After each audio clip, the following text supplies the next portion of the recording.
Seterusnya kompetisi kasta kedua tertinggi di Indonesia Pegadaian Championship 2025-2026 akan resmi dimulai pada awal September 2025. Menyambut ajang bergengsi ini, sejumlah klub-klub bola mulai aktif memperkuat tim mereka.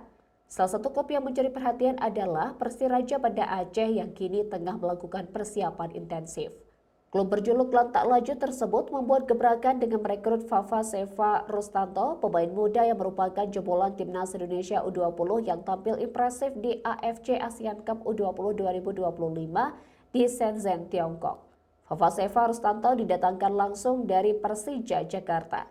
Kabar ini dikonfirmasi langsung oleh Presiden Persiraja Haji Hasaruddin Degam melalui rilis resmi yang diterima Tribunga.com pada Rabu 23 Juli. Fafaseva Rustanto segera bergabung dengan tim untuk menjalani sesi latihan persiapan menuju kompetisi. Rekrutan Fafaseva Rustanto disebut sebagai langkah nyata manajemen dalam memperkuat lini belakang skuad Persiraja Banda Aceh.